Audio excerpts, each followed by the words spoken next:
President Stuebner's first year as president is coming close to an end. We're interviewing a couple of seniors and asking them what they're doing post-graduation. Let's go ahead and look at some of the highlights from that game. This week, the Storm softball team got off to a bit of a rocky start. It's beyond exciting to see what Simpson's future graduates are up to this summer. We've appreciated everything that President Stuebner has done in her first year and are super excited for the future with her. Welcome back to SCTV. I'm Kennedy Moore. And I'm Savannah Richardson. This is our last episode for the semester, but we hope you guys have enjoyed all the stories this year. Tune in next fall for more Simpson news. But before we say goodbye, reporter Maddie Waddingham gave us a reflection on President Stuebner's first year as Simpson's president. President Stuebner's first year as president is coming close to an end. And while her presidency started with a great tragedy, her year as president has had a tremendous success. I think just like one of the things that I've enjoyed most about working with her is just her demeanor. She just like can get along with anybody, and it's like so easy to have conversations with her, which is like so great to have on campus, especially since, you know, we've got everything from like faculty, staff, students, and then even like when the community members come in, like it's just a joy to like see her like work so well with everybody. My passion has always been for smaller regional liberal arts colleges. I just love the transformation between first year and senior year that happens at schools like Simpson. Just like we try to find students that are the right fit, you know, as a professional, you try to find that right fit. And so when I started to have conversations with the trustees about this opportunity, that first conversation, I felt, wow, this feels like it could be a good fit. Even though her presidency started on one of Simpson College's darkest times, she ensured that her presidency would be shrouded with light. She came in very gentle, if that makes sense, just kind of knowing that it had been a rocky spring and summer. So like really coming in, like trying to like just make sure everybody was okay before we like go full speed ahead with anything, and just really trying to make some connections, making sure everybody was okay. Like we feel like we're ready to start like diving into things and it's not like too overwhelming. So she's been really good about just kind of her timing with like when we start picking like projects back up and stuff like that. In terms of just kind of priorities, you know, those became pretty clear quickly, and they're more kind of businessy than aspirational, but just really making sure that we understand kind of what's the ideal enrollment size. We've been talking a lot about how do we talk about Simpson, because it's such a magical place and we have to figure out how to tell our story a little bit better. And then just really talking a lot about the financial model, which I know is not terribly exciting, but it's really important. And so just ideas on how to make that really strong going forward. This is Maddie with SCTV signing off. We've appreciated everything that President Stuebner has done in her first year and are super excited for the future with her. Now to a fun feature with Lainie Burkhart. Hi, this is Lainie Burkhart with SCTV. Today we're doing a fun feature. We're interviewing a couple of seniors and asking them what they're doing post-graduation. Hi, I'm Savannah Walls. I'm a health and exercise science major, and I plan on going to Palmer Chiropractic after graduation. I'm Jade James. I'm going back home to Lacona, Iowa, and I'm currently waiting to hear back from a job I applied to a couple months ago. My name is Troy Galloway. I'm a physical education major, and I plan on teaching at Lone Tree Community School District as the 9 through 12 PE teacher, as well as the strength coach. I'm Marie Scrimsley. I am a education studies and English double major, and after graduation, I'm planning on taking a gap year before pursuing my master's in library sciences. Good luck to all Simpson seniors. We will miss you, and best of luck. This has been Lainie Burkhart with SCTV.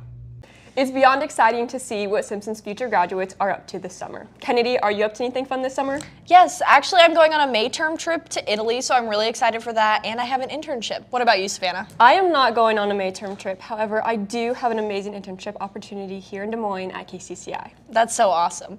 Now let's hear from Rob with sports. This week in Storm Sports, the men's gymnastics team competed at the NCAA Championships. The pair of gymnasts getting top 20 finishes was Brian Rollison, starting us off, getting 14th overall in the competition on the rings, and Paul Tiedemann finished 19th on the high bar. Next up, we got Storm softball, but first, From last week, we have some highlights against that doubleheader against the University of Dubuque. And with that, here's Spencer Krantz. This is Spencer Krantz from SCTV, here to cover your women's softball against University of Dubuque, where they had a massive win. Let's go ahead and look at some of the highlights from that game. It was a big day for the Storm after having their game moved up. They exploded in the first game with 6 runs in the first inning, while Kaylee Shaner was the one to start that momentum. They only added more runs in the 4th inning as Breely Ginnity had a 2-run homer of her own.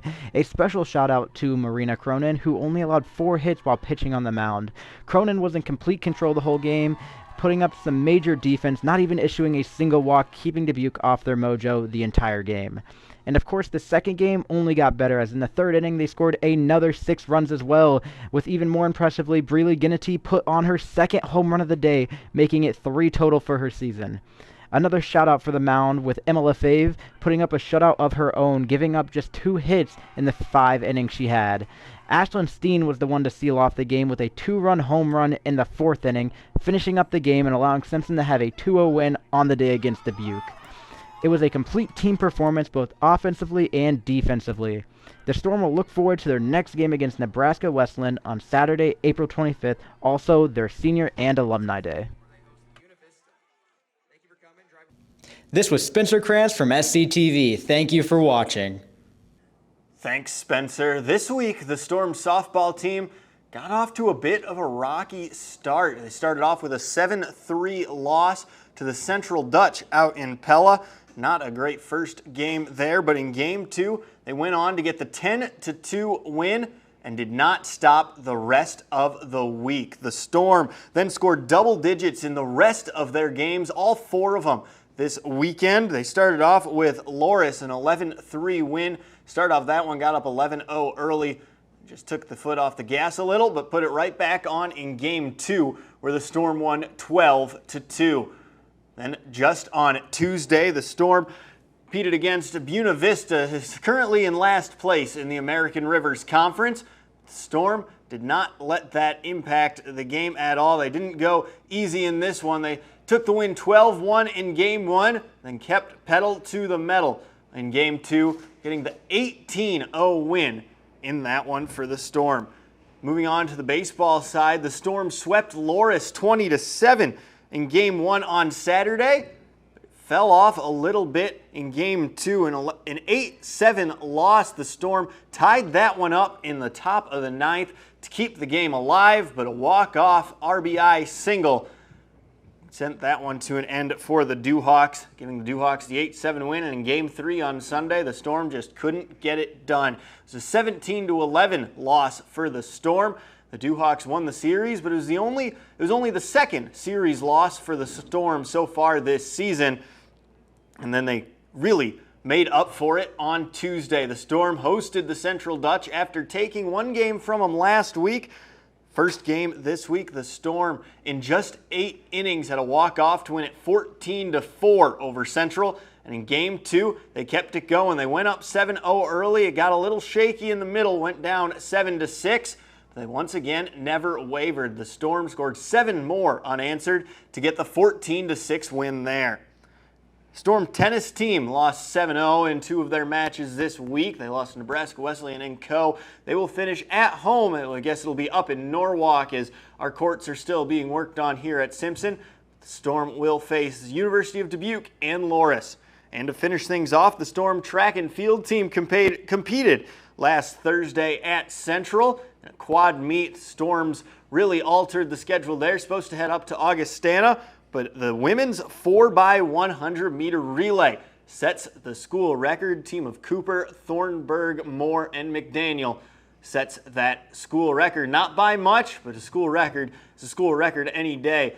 Storm will head to the Drake Relays with a couple events, but host the Kip Janvrin Open. You can check out all details from that in next week's edition of the Simpsonian. With SCTV Sports, I'm Rob Howes.